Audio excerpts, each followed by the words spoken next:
Welcome to my channel. If you enjoy this story, don't forget to subscribe and like. Varren's drift smelled like a machine that had given up on life. The air carried a sharp bite of ozone, mixed with the stale reek of hydraulic fluid and the faint rot of algae left too long in forgotten tanks. Inside the maintenance bays, flickering sodium lamps cast jagged shadows across the pitted decking, their low hum a reminder that everything here was scavenged, patched, or stolen from better days. The station itself groaned under its own weight, its orbit decaying just enough to keep everyone on edge. Elias Kane tugged at the collar of his frayed jacket, the fabric stiff with dried sweat and engine grease. He stepped through the airlock into Sector 12, his boots clanging against the warped metal grate. The cold hit him hard, a raw chill that sank into his bones but didn't bother warming him up. Varren's drift was a husk of a mining platform, abandoned after the thorium veins ran dry a decade ago. Now it was a refuge for smugglers, drifters, and people like Elias, those who didn't ask questions because they didn't want to answer any. The corridor stretched ahead, narrow and slick with condensation that beaded on the walls like sweat. He checked the cracked data slate clipped to his belt, its screen flickering but still readable. A job waited at the far end of the sector, a coolant leak in one of the old reactor vents. It was grunt work, low pay, the kind no one else bothered with. Elias didn't care. Routine kept him under the radar, and staying invisible was the only way to stay safe. The station shuddered beneath his feet, a low vibration that made his teeth ache. The drift was always shifting, its systems barely holding together. He ignored it, just like he ignored the memories that sometimes clawed their way up, smoke and screams, the scorched earth of Thren 4. A colony that no longer existed. His fingers brushed the scar on his left palm, a jagged reminder of shrapnel and failure he didn't talk about. The coolant vent was tucked behind a collapsed bulkhead, half buried in rusted debris. Elias crouched, his breath clouding in the damp air. The smell was stronger here, burnt insulation mixed with something sweeter, almost alive, like algae blooming in a forgotten tank. He pried open the access panel, the metal screeching like it resented being touched. Inside, the darkness was broken by a faint glow, not the blue flicker of coolant but something softer, greenish, and wrong. He froze. The glow wasn't mechanical. It pulsed, slow and deliberate, like a heartbeat. His hand hovered over the multitool at his hip, his pulse quickening. A sound came next, wet scraping, like something dragging itself through sludge. Not a machine. Not human. He didn't back away. He'd seen too much to run from shadows, but his heart still pounded. The glow shifted, and a shape crawled out of the vent, small and hunched, moving on hands and knees. It was humanoid but not human, skin a muted teal, shimmering faintly under a crust of grime and frost. Long, silvery hair clung to its face, matted with muck. Its limbs were thin, almost fragile, but they moved with a fluid grace that spoke of strength, not weakness. It wore no clothes, just a patchwork of hardened silt, like armor shaped by the station's decay. Elias didn't move. The figure paused, its head tilting slightly, silver eyes catching the light like polished coins. They were wide, glassy with exhaustion, but sharp, searching. It wasn't looking at him. It was looking through him, like it saw something he'd buried long ago. Voices echoed from the nearby workers, their words carrying across the bay. "Look at that!" Another one crawled out of the muck. "Thought they'd all been scrapped by now." Another voice muttered, followed by a harsh laugh. A third man, heavy-set with a scanner drone hovering at his shoulder, stepped closer. "Bet it's tagged.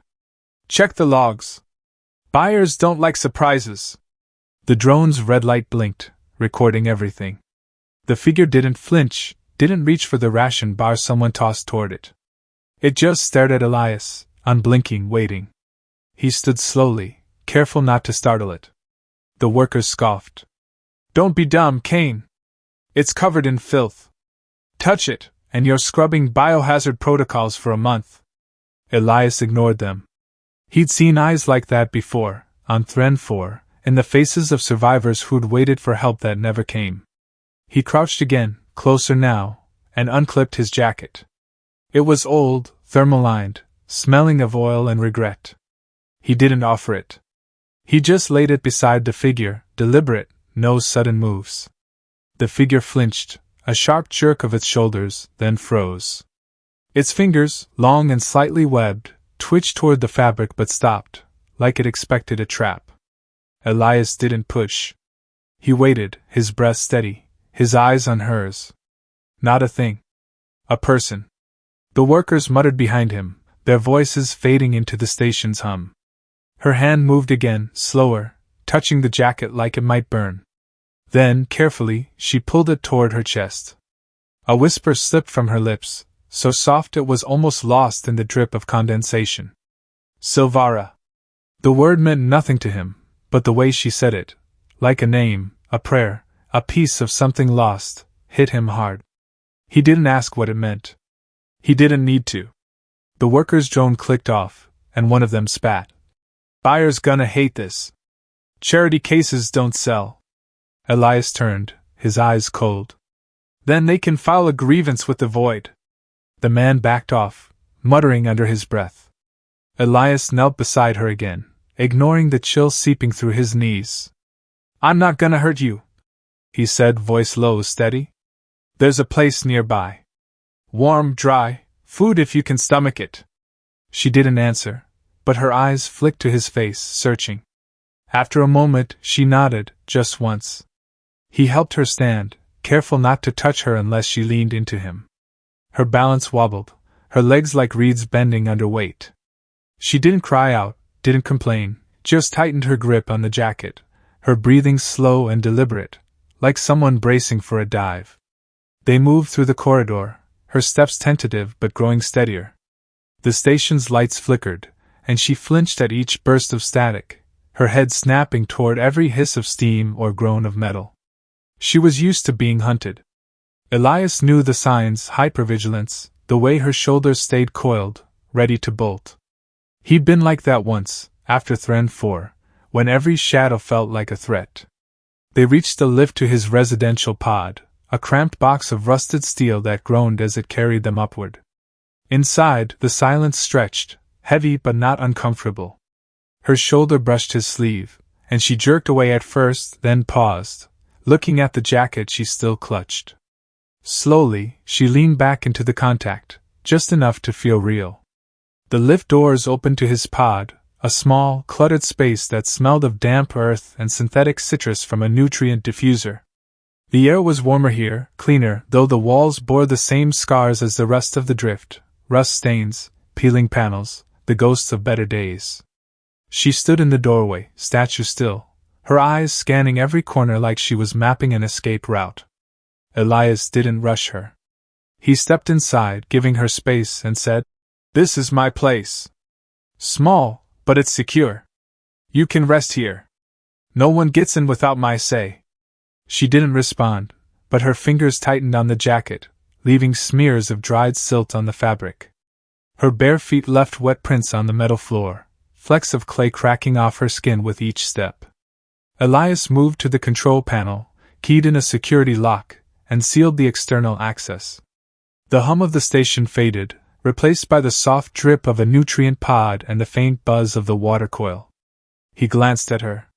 Her skin, beneath the grime, was a faint teal, dulled by exhaustion but alive with a subtle sheen, like tide pools under moonlight. "Sit if you want," he said, gesturing to a worn floor cushion near a small hydroponic bench. "Or lie down. Whatever you need." Her eyes flicked to the cushion, then to the heater vent, then back to him. She didn't move, not yet, but her breathing slowed, less ragged now. Elias walked to the galley alcove, flicked on the heating coil for a kettle. The sound of water bubbling filled the silence, grounding him. Silence was an old friend, one he'd lived with since Thren 4, since the council ignored his pleas to save the colony's wetlands. Her silence was different, not numb, but guarded, like someone who'd learned to hide everything that mattered. He poured warm water into a ceramic mug, scavenged from a wrecked freighter years ago, and placed it near her without looking. Filtered. Clean. Warm. She didn't move at first, just stared at the steam rising from the mug. Then, slowly, she crouched, not sat crouched, her knees folding under her in a fluid motion, like she was settling into shallow water. Her hands touched the floor, fingers spreading, grounding herself. She reached for the mug, her movements careful, deliberate. Her hands shook as she lifted it, not drinking yet, just inhaling the steam. "Silvara," she whispered again, softer this time, her voice like a tide pulling back. Elias didn't ask what it meant. He just watched, giving her space to exist. She took a sip, then another, her eyes watering as the warmth hit her throat. She coughed once, arm covering her mouth, but didn't drop the mug. She stared at it, baffled, then at him. "It's real," she said, voice hoarse but clear. "Yeah," Elias said, sitting on the bench across from her. "Real." She took another sip, slower now, her eyes never leaving his. "You live alone?" she said, not a question. "Always have, more or less," he replied. "Easier that way." She nodded, almost imperceptibly, and the silence stretched again, not heavy, just present. Then she spoke, hesitant but steady. "Why did you stop? Why not walk away like the others?" Elias leaned back, his hands resting on his knees. "Because I saw you. Not a thing. You." Her expression didn't change, but her eyes softened, just a fraction. She set the mug down, her fingers lingering on the ceramic. "When they took us," she said, barely above a whisper, "they made us kneel in the silt. It hit our scent, our heat. My brother smeared it on me, told me to stay still, to be nothing. He stood up instead. They took him." Elias's gut twisted. "I'm sorry." She shook her head, not dismissing him, just rejecting the pity. "I forgot how to be anything else. Just silt. Just shadow." Her voice broke, but her eyes stayed dry. "Maybe you didn't forget," Elias said quietly. "Maybe it's just buried." She looked at him, her gaze sharp now, like she was seeing him for the first time. "You carry buried things, too." He didn't deny it. Thren 4 was a grave he never stopped digging. "Yeah," he said. "I do." She didn't press, just leaned back against the bench, her fingers tracing the edge of the cushion. "I want to be clean," she said, voice steady now. Elias stood, gesturing to a small cleansing chamber off the main room. "Basins in there. Warm water, gentle pressure. I'll leave towels and something to wear. I won't come in." She nodded, her movements less guarded now, and followed him. The basin was simple, sunken into the tile, built for soaking rather than spraying. He keyed in a temperature safe for aquatic species, then stepped back. As he turned to leave, her voice stopped him. "If I had a name," she said, "I'd want it to mean something. Not what they carved into our crates." Elias met her eyes. "Then we'll find the right one." He left her to the water and sat back on the bench, listening to the soft trickle behind the door. 20 minutes later she emerged, a towel wrapped tightly around her, her teal skin clean now, glowing faintly under the pod's warm light. Her silver hair fell in damp waves free of grit. She didn't speak, just walked to the cushion and sat, cross-legged this time, upright, cautious but not hiding. She picked up the empty mug, holding it like an anchor. Elias watched her mimic his breathing, slow, deliberate, in through the nose, out through the mouth. For the first time, she looked like someone who wasn't running. She ate slowly, a rehydrated protein stew he'd warmed, her hands trembling with each spoonful. She paused often, glancing at him, checking if she was too loud, too visible. "You're not," he said, voice low. "I added extra salt. You've probably lost a lot hiding like that." She blinked, surprised. "You know." He nodded toward a shelf of data slates. "I studied Aelith physiology after Thren 4. Case reports mention silt hibernation, how your kind slows metabolism to survive. Adaptive." She lowered her spoon, her gaze distant. "It costs. Waking up, it's like breaking." Elias didn't answer right away. He didn't know the cost, not really, but he'd seen enough to guess. Muscle atrophy, memory gaps, the way her hands shook like they didn't trust gravity. "You're here now," he said. That's real. She looked up, her eyes tired but clear. You think I'm real? A beat passed. Yeah, he said.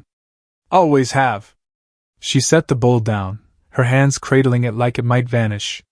My brother used to sing, she said softly. Low notes, like the tide pulling stone. Even when they came, he didn't stop.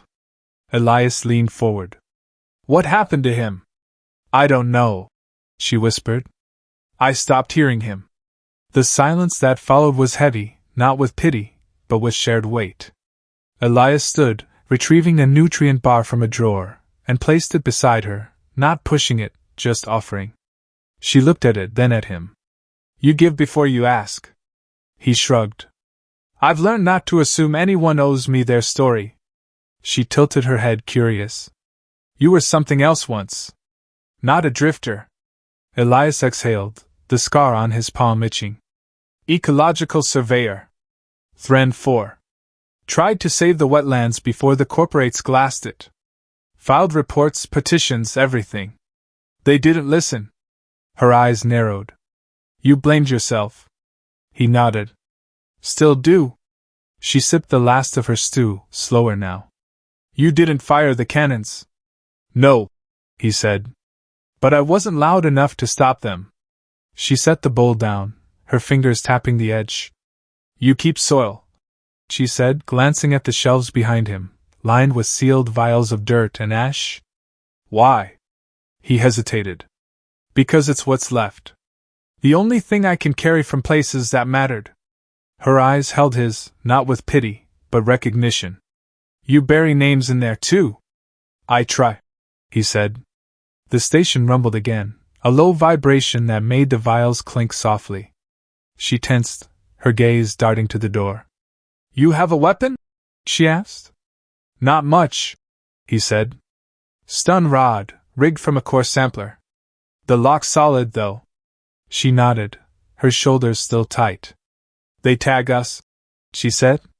Trackers, facial maps. They'll have mine from the vents. And yours now for helping me. Elias's jaw tightened. Let them try. Her eyes softened, just a fraction. Why risk it? He met her gaze. Because no one deserves to stay buried. She didn't respond, but her hand moved, resting lightly on the table between them. Not touching his, but close. A choice, not an accident. Elias's chest tightened, not with pain, but with something heavier, fuller. You should sleep, he said softly. Not hide. Just sleep. She nodded, and he pulled a thermal blanket from a shelf, laying it across a recessed sleeping alcove. It wasn't much, just a foam mat and insulation coils, but it was warm. He stepped back, giving her space. She approached slowly, the borrowed shift brushing her knees, and lay down, curling slightly, not in fear, but like someone relearning rest. Her voice stopped him as he turned away. If I sleep, will you be here? His throat tightened. Yeah, he said. I will. She didn't reply, but her breath evened out, and for the first time, she slept without clutching the shadows. The air in Elias's pod was warmer than the rest of Varren's drift, but it still carried a faint metallic tang, a reminder of the station's slow decay. The hum of the nutrient diffuser mixed with the soft drip of condensation from a cracked pipe overhead, creating a rhythm that felt almost alive. Elias sat at his workbench, surrounded by vials of soil and ash, each one labeled in his careful, faded script, Thren 4, Corvus Minor, Lyris Delta. Relics of worlds he couldn't save. His fingers traced the edge of a data slate, its screen flickering with a half-finished maintenance log. He wasn't really working. His mind was elsewhere, on the figure sleeping in the alcove across the room. Silvara, though he wasn't sure if that was her name or something else entirely, lay curled under the thermal blanket, her breathing steady but shallow. Her teal skin caught the dim glow of the grow lamp, and her silver hair spilled across the foam mat like liquid moonlight. She looked less fragile now, less like something hunted, but her hands still clutched the blanket's edge, as if even in sleep she couldn't fully let go. Elias understood. He hadn't slept without a knife under his pillow since Thren 4. He glanced at the data slate again, forcing himself to focus. The coolant vent job was still incomplete, and if he didn't file the report soon, the station's overseers would start asking questions. Questions led to attention, and attention was dangerous. Especially now, with her here. He'd seen the way the worker's drone had lingered, its red light blinking as it scanned her face. Black market retrieval rings didn't let their merchandise slip away easily, and Elias had just painted a target on his back. A soft vibration rolled through the pod, sharper than the station's usual groans. His hand stilled over the slate. It wasn't a docking realignment, or a pressure shift. It was something else, a signal pulse, faint but deliberate, like a predator sniffing the air. He tapped the control panel, pulling up the pod's private comms node. The screen flickered, then displayed a single line, an encrypted search query, timestamped 10 minutes ago, requesting access to Sector 12's surveillance logs. Not his logs, but close enough. Someone was looking. Savara stirred, her eyes fluttering open. She sat up slowly, the blanket slipping to her waist, revealing the borrowed shift that hung loose on her frame. Her gaze locked onto him, sharp and alert, like she'd never been asleep at all. "What's wrong?" Her voice was low, husky from disuse, but steady. "Station ping," Elias said, keeping his tone even. "Someone's sniffing around. Could be nothing, could be them." He didn't need to explain who them was. Her jaw tightened, and her fingers curled into the blanket. "They're fast," she said. "Faster than I thought." He nodded, his mind already running through exit protocols. The southern dock hub had a blind spot in the surveillance grid, but getting there meant crossing 3 sectors, all heavily monitored. Off-grid shuttles were an option, but they need bribes, and Elias's credit stash was thin. He glanced at her. "We can stay put for now. The lock's solid, and I've got a few tricks to keep us off their scanners." She didn't relax, but she nodded, her eyes flicking to the door. "They'll have my tag. Facial map biometrics. Yours too now." Her voice was calm, but there was an edge to it, like someone who'd run this calculation before. "They don't forgive interference." "Then they'll have to learn," Elias said, his voice harder than he meant it to be. He stood, moving to the workbench where he kept his stun rod, a jury-rigged core sampler with a charge strong enough to drop a man but not kill him. He checked its power cell, more for reassurance than necessity. "You ever fight them?" he asked, not looking at her. Her silence was answer enough. When she spoke, her words were careful, measured. "I didn't fight. I hid. My brother fought. He lost." She paused, her fingers tracing the edge of the shift. "They don't fight fair. They don't need to." Elias turned, meeting her gaze. "Neither do I." Her eyes held his, searching again, like she was trying to decide if he was a fool or something else. She didn't smile, but her shoulders eased, just a fraction. "You're not like the others," she said. "They'd have sold me by now. Or worse. I'm not a hero," he said, setting the rod down. "Just someone who's tired of losing." He didn't elaborate, but the weight of Thren 4 hung between them, unspoken but heavy. She nodded, understanding more than he'd said.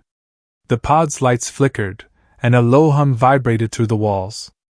Elias's hand went to the control panel, pulling up the external feed. The screen showed nothing but static at first, then resolved into a grainy image of the corridor outside.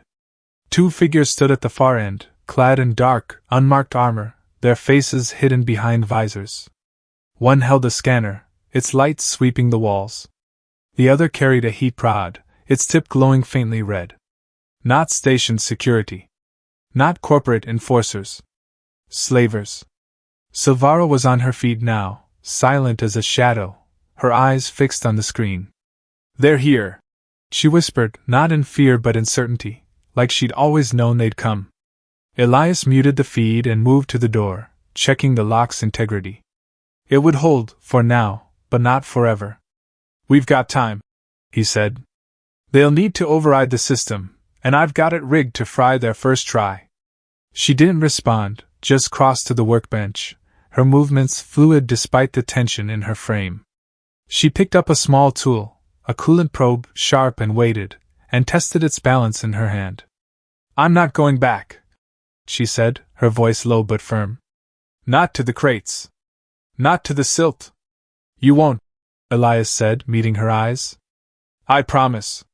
It was a reckless promise, one he wasn't sure he could keep, but it felt right. Her gaze softened, and for a moment, something passed between them, not trust, not yet, but the possibility of it. The control panel beeped, a sharp warning. The override attempt had begun, faster than he'd expected. Elias grabbed the stun rod and moved to the door, positioning himself to the side. "Stay behind me," he said, his voice calm but unyielding. Silvara didn't argue, but she didn't cower either. She stepped to the side, the probe still in her hand, her stance low and ready, like someone who'd learned to fight in tight spaces. The door hissed, the lock circuits sparking as the override burned through. Elias tightened his grip on the rod, his pulse steady but loud in his ears. The door slid open, and the two figures stepped through, their visors reflecting the pod's dim light. The one with the scanner moved first, sweeping the room, while the other raised the heat prod, its glow casting long shadows. "Elias Kane," the scanner man said, his voice modulated cold. "You've got something that doesn't belong to you." Elias didn't answer. His eyes flicked to Silvara, who stood perfectly still, her gaze locked on the intruders. The scanner man tilted his head. "Hand it over, and we'll let you walk. No need for this to get messy." "It's already messy," Elias said, his voice low, dangerous. He shifted his weight, ready to move. The prod man stepped forward, but before he could speak, Silvara moved. She was a blur, her body low and fluid, like water slipping through cracks. The coolant probe flashed in her hand, striking the prod man's wrist with a crack. He yelped, the weapon clattering to the floor, its glow fading. The scanner man reacted, lunging toward her, but Elias was faster. He swung the stun rod, the charge connecting with the man's side. A muffled crack echoed, and the man crumpled, twitching. Silvara ducked under the prod man's wild swing, her movements precise, almost elegant. She jabbed the probe into the base of his neck, and he dropped, his armor clanging against the deck. Silence fell, broken only by the groan of the station and the faint sparking of the overridden lock. Silvara stood over the fallen men, her chest heaving, the probe still in her hand. Elias lowered his rod, his eyes on her. "You okay?" he asked, his voice softer now. She nodded, but her gaze was distant, like she was seeing something else, someone else. "I didn't think I could do that," she said, almost to herself. "Not anymore." Elias stepped closer, careful not to crowd her. "You did. And you're still here." Her eyes met his, and for the first time, there was something like fire in them, not fear, not exhaustion, but something alive. "They'll send more," she said. "They always do." Elias nodded, already calculating their next move. The pod wasn't safe anymore, not with the lock compromised and the slavers' network alerted. They needed to move, and fast. "We're leaving," he said, grabbing a go bag from under the workbench. It was light, rations, a spare power cell, a few tools, but it would do. He glanced at the vials on the shelf, his fingers itching to take them, but there was no time. "There's a drift station in the outer lattice, an old archive outpost. I've got clearance, and it's off most charts. Safer than here." Silvara didn't hesitate. "Then we go." She dropped the probe and picked up the fallen prod, testing its weight. It wasn't much, but it was better than nothing. Elias led the way to the door, pausing to check the corridor feed. It was clear for now, but he knew better than to trust it. The slavers weren't stupid. They'd have backup waiting somewhere, maybe at the docks, maybe closer. They moved quickly, sticking to the shadows of Sector 12's maintenance tunnels. The air was thicker here, heavy with the stench of oil and mold. Silvara kept pace, her steps silent despite her bare feet. She didn't flinch at the station's groans now, her focus razor sharp. Elias glanced at her, impressed but not surprised. She was a survivor, just like him. The southern dock hub was their best shot, a maze of cargo bays and forgotten conduits where the surveillance grid was patchy. But getting there meant crossing the central atrium, a wide open space crawling with workers, drones, and the occasional corporate enforcer. Elias slowed as they approached the atrium's edge, peering through a rusted vent grate. The space was alive with activity, workers hauling crates, drones buzzing overhead, and a pair of enforcers lounging near the main lift. "We can't go through," Silvara whispered, her voice barely audible. "Too many eyes." Elias nodded, his mind racing. There was another route, a maintenance shaft that ran parallel to the atrium, but it was narrow, half-flooded, and prone to pressure leaks. Risky, but better than walking into a trap. He gestured to the vent. "This way. Stay low." She followed without question, slipping into the shaft behind him. The air inside was damp, the walls slick with algae and rust. The shaft groaned under their weight, and Elias moved carefully, testing each step. Silvara was lighter, her movements almost effortless, like she was made for places like this. He wondered what her world had been like before the slavers, before the silt and the crates. Halfway through the shaft, a sharp clang echoed behind them. Elias froze, his hand on the stun rod. Silvara's eyes darted to the darkness, her grip tightening on the prod. Another clang, closer now, followed by the faint hum of a drone. "They found us," she whispered, her voice steady but urgent. Elias cursed under his breath.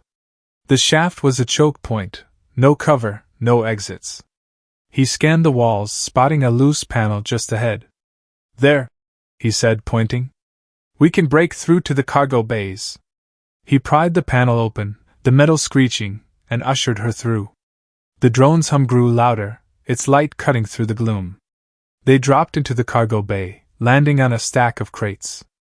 The space was dimly lit, cluttered with abandoned machinery and half-empty containers. Elias pulled Silvara behind a rusted loader, his eyes scanning for movement. The drone emerged from the shaft, its light sweeping the bay. Behind it, two more figures appeared, their armor glinting faintly. These weren't the same slavers, better equipped, moving with precision. Bounty hunters, maybe, or corporate retrieval. "We can't outrun them," Silvara said, her voice low but calm. "Not here." Elias nodded, his mind racing. The cargo bay had one advantage: clutter. Plenty of places to hide, to ambush. He pointed to a stack of crates near the far wall. "Get there. Stay low. I'll draw them off." She grabbed his arm, her grip surprisingly strong. "No. We fight together." Her eyes were fierce now, unyielding. Elias hesitated, then nodded. "Together, then." They moved as one, slipping through the shadows, using the crates for cover. The hunters spread out, their scanners humming, their steps deliberate. Elias motioned to Silvara, pointing to a narrow gap between two containers. She nodded, sliding into the space, her prod ready. He circled around, keeping low, his stun rod humming faintly in his hand. The first hunter passed within arm's reach, his scanner sweeping the floor. Elias waited, his breath steady, then struck. The rod connected with the man's leg, the charge dropping him with a muffled grunt. Silvara moved at the same time, her prod flashing as she struck the second hunter's shoulder. He staggered but didn't fall, swinging his own weapon, a compact pulse rifle. Elias tackled him before he could fire, the two of them crashing into a crate. The impact jarred his ribs, but he held on, wrestling the rifle free. Silvara finished it, her prod connecting with the man's neck. He went down silent. The drone was still a problem, its light pinning them as it transmitted their location. Elias grabbed the rifle, aimed, and fired. The pulse bolt shattered the drone, its pieces raining down in a shower of sparks. Silence returned, broken only by their heavy breathing. "We need to move," Elias said, helping Silvara to her feet. She was scratched, her shift torn at the shoulder, but her eyes were alive, fierce. "You're good at this," he said, a faint smile tugging at his lips. "I learned to survive," she said, her voice steady but soft. So did you. They didn't linger, moving toward the dock hub. The station felt different now, its shadows sharper, its hum more menacing. Elias knew they weren't safe yet, not by a long shot. The slavers would keep coming, and the corporates wouldn't be far behind. But for the first time in years, he didn't feel alone. They reached the dock hub, a sprawling maze of cranes and cargo pods. An off-grid shuttle sat at the far end, its hull patched but functional. Elias knew the pilot, a grizzled smuggler named Varren who owed him a favor. Getting to her would be the easy part. Convincing her to take them to an unregistered outpost without asking questions? That was another story. Varren stopped him before they stepped into the open, her hand on his wrist. Wait, she said, her voice low. She reached into the pocket of the shift and pulled out a small, polished fragment of silt, smoothed by her hands. It was etched with a faint Aelith glyph, barely visible. Take this, she said, pressing it into his palm. So you remember me, if we get separated. Elias turned the fragment over, his thumb tracing the glyph. What does it say? He asked. It doesn't translate exactly, she said, her eyes steady. But it's the moment before you choose to trust someone. He looked at her, his chest tightening again. You made this. I needed to leave something here, she said, her voice barely above a whisper. In case I don't come back. Elias closed his fingers around the fragment, nodding. We're not getting separated, he said. Not today. They stepped into the dock hub, the shuttle looming ahead. Varren's ship was their ticket out, but the air felt heavy, like the station itself was watching. Elias tightened his grip on the rifle, Varren's prod glowing faintly at her side. They weren't running yet, but they were ready. For the first time, they were fighting for something more than survival, for each other. The dock hub of Varren's drift was a cavernous maze of rusted cranes, cargo pods, and the low hum of overworked machinery. The air was thick with the stench of fuel and metal, the kind that clung to your skin and never quite washed out. Elias Kane moved through the shadows, his stolen pulse rifle heavy in his hands, its weight a reminder of the line he'd crossed. Beside him, Varren kept pace, her steps silent, the heat prod glowing faintly at her side. Her teal skin caught the dim light of the overhead lamps, and her silver hair was tucked beneath the hood of Elias's spare jacket. They were close to Varren's shuttle, their ticket off this decaying station, but the air felt wrong, too still, like the calm before a storm. Elias's eyes scanned the hub, catching the glint of a drone's lens or the shuffle of a worker's boots. Every sound was a threat, every shadow a potential hunter. The slavers' network was vast, and the bounty hunters they'd taken down in the cargo bay were just the start. He tightened his grip on the rifle, his thumb brushing the silt fragment in his pocket, the glyph Varren had given him, etched with the moment before trust. It grounded him, kept him focused. They weren't just running anymore. They were fighting for a chance at something more. Varren's shuttle loomed ahead, its hull a patchwork of scavenged plates and faded paint. It wasn't pretty, but it was functional, and Varren owed Elias enough to keep her questions to a minimum. He signaled Varren to stay low behind a stack of crates, then crept forward, checking the approach. The bay was clear, but his gut twisted. It was too easy. He glanced back at Varren, her eyes sharp and steady, reading his tension. She nodded, understanding without words. They'd come too far to trust luck. Elias tapped his comms, sending a low-frequency ping to Varren's shuttle. A moment later, the hatch hissed open, and Varren's grizzled face appeared, her eyes narrowing as she spotted him. "You're late, Kane," she muttered, her voice rough from years of cheap stims. "And you brought company. That wasn't the deal." "Deal's changed," Elias said, keeping his voice low. "We need off-grid now. No questions." Varren's gaze flicked to Varren, lingering on her teal skin and the prod in her hand. "That's gonna cost you," she said, but there was no malice in it, just business. Elias nodded. "Whatever you want, I'll cover it. Just get us out." Before Varren could respond, a sharp crack echoed through the hub. Elias spun, rifle raised, as a pulse bolt scorched the crate beside him, leaving a smoking gash. Silvara dropped low, her prod humming, her eyes scanning the shadows.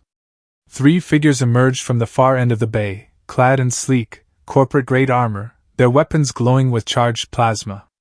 Not slavers. Not bounty hunters. These were enforcers, corporate retrieval, the kind who didn't negotiate. Elias Kane, one of them called, his voice amplified through a helmet speaker. Surrender the asset, and you might walk away. Elias's jaw tightened. Asset. The word hit him like a blade, but he didn't flinch. He glanced at Silvara, who met his eyes with a fire he hadn't seen before, not fear, but defiance. She wasn't going back to the crates, and neither was he. Get to the shuttle, Elias said, his voice low but urgent. I'll cover you. Silvara shook her head, her grip tightening on the prod. Together, she said, her voice unyielding. There was no time to argue. The enforcers were advancing, their weapons trained, their movements precise. Elias nodded, and they moved as one, darting between crates, using the hub's clutter for cover. Varren cursed from the shuttle hatch, ducking as another bolt scorched the hull. You're paying for repairs, Kane! She shouted, but she didn't close the hatch. Elias fired a burst from the rifle, the pulses scattering the enforcers, forcing them to take cover. Silvara was a shadow at his side, her movements fluid, almost silent. She struck first, slipping through a gap in the crates and jamming her prod into an enforcer's leg. The man screamed, collapsing, but the others were already closing in. Elias tackled the second enforcer, slamming him into a cargo pod. The impact jarred his shoulder, but he held on, wrestling the man's weapon free. A third enforcer aimed at Silvara, but she was faster, rolling under a crate and striking his knee with the prod. The man staggered, and Elias finished him with a pulse bolt to the chest. The fight was brutal, chaotic, but they were holding their own, barely. The shuttle's engines roared to life, Varren's voice crackling over the comms. Get your asses in here, or I'm leaving without you. Elias grabbed Silvara's arm, pulling her toward the hatch. They sprinted across the open bay, bolts scorching the deck behind them. Silvara stumbled, her bare feet slipping on the slick metal, but Elias caught her, half carrying her the last few steps. They dove through the hatch, and Varren slammed it shut, the shuttle lurching as it broke free of the dock. The cabin was cramped, smelling of burnt wiring and stale rations. Elias collapsed against a bulkhead, his chest heaving, the rifle still clutched in his hands. Silvara sat across from him, her prod discarded, her eyes wide but steady. Varren's voice echoed from the cockpit. You owe me big, Kane. And don't think I'm not charging extra for the mess you left back there. Elias didn't answer. He looked at Silvara, checking for injuries. Her shift was torn, her shoulder scratched, but she was alive. You okay? He asked, his voice rough. She nodded, her fingers brushing the silt fragment in his pocket, as if to confirm it was still there. We made it, she said, almost like she didn't believe it. For now, Elias said, his gaze drifting to the viewport. Varren's drift was a shrinking speck against the void, its lights flickering like a dying star. Varren's shuttle was fast, but the corporates had long arms, and they wouldn't stop chasing. He turned back to Silvara. The outpost I mentioned, it's called Haven 3. Old archive station, barely on the charts. We can lie low there, figure out our next move. Silvara's eyes softened, but there was a question in them. Why are you doing this? She asked, her voice quiet but piercing. You could have walked away. Back at the vent, the pod, any time. Why didn't you? Elias leaned back, the weight of her question settling over him. He thought of Thren 4, the wetlands he'd failed to save, the screams he still heard in his dreams. He thought of the vials of soil he'd left behind, each one a piece of a world he couldn't carry anymore. Because I'm tired of burying things, he said finally. And because you're not a thing to be buried. Her gaze held his, and for a moment, the hum of the shuttle faded, the universe narrowing to just them. She reached out, her hand resting lightly on his, not grasping, just touching. "You're not what I expected," she said, her voice soft but steady. "Not from a human." He managed a faint smile, the first in what felt like years. "You're not what I expected either." They sat in silence, the shuttle's engines a low rumble beneath them. Vara's voice broke the moment, gruff but not unkind. "Coordinates set for Haven 3. Better hope your clearance still works, Kane, or we're all screwed." The journey to Haven 3 was tense, the shuttle's sensors pinging every few hours as corporate drones swept the sector. Vara's off-grid routes kept them hidden, but Elias didn't relax. He spent the time teaching Silvara how to use the shuttle's basic systems, her quick mind picking up the controls faster than he'd expected. She taught him in return, not words, but small things, the way her people read currents in water, the rhythm of their songs, the meaning of the glyphs she'd carved. It wasn't much, but it was enough to build something fragile, something real. Haven 3 appeared as a faint silhouette against the distant nebula, its hull a patchwork of ancient panels and forgotten tech. It was smaller than Varren's drift, quieter, its corridors lined with dusty archive servers and hydroponic bays long since abandoned. Elias's clearance still worked, the station's AI granting them access with a grudging hum. The air was stale but breathable, the lights dim but steady. It wasn't home, but it was safe, for now. They settled into a small hab unit, its walls lined with cracked screens and faded star charts. Elias scavenged parts to repair the unit's systems, while Silvara explored the hydroponic bays, her fingers brushing the dry soil with a reverence he understood. One evening, as they sat under the faint glow of a repaired grow lamp, she spoke, her voice soft but clear. "My brother's song, it wasn't just sound. It was a map. A way to find home." Elias looked at her, the silt fragment heavy in his pocket. "You think he's still out there?" he asked, careful not to press. She didn't answer right away, her eyes distant, like she was listening for something. "I don't know," she said finally.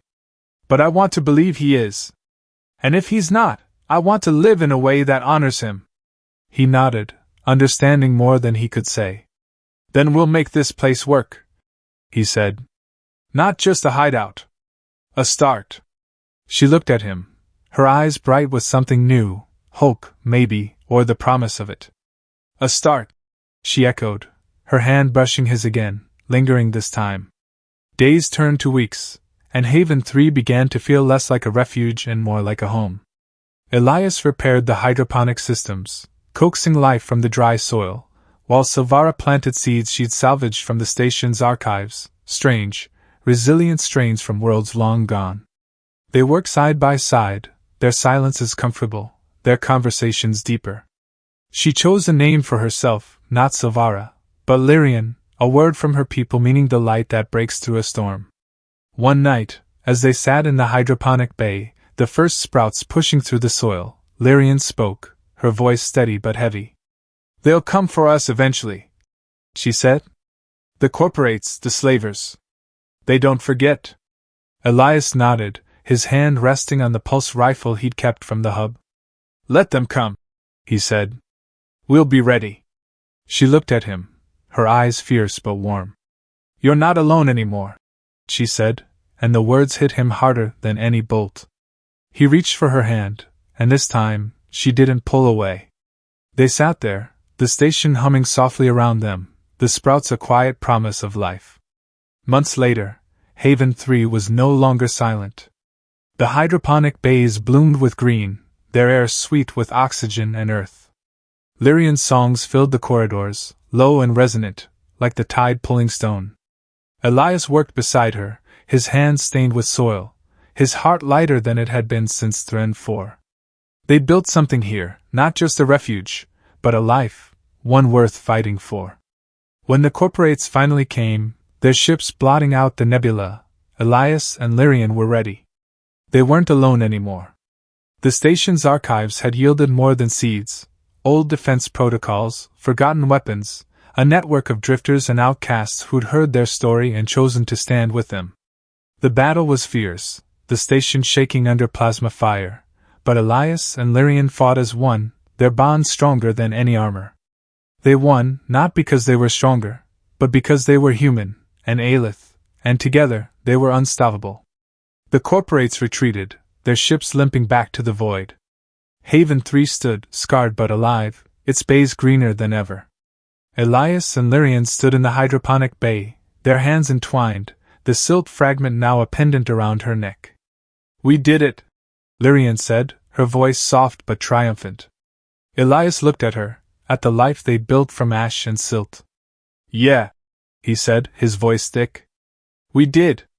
They didn't need to say more. The station hummed around them, the sprouts reaching for the light, and for the first time, Elias felt like he'd stopped burying things. He'd started growing them instead.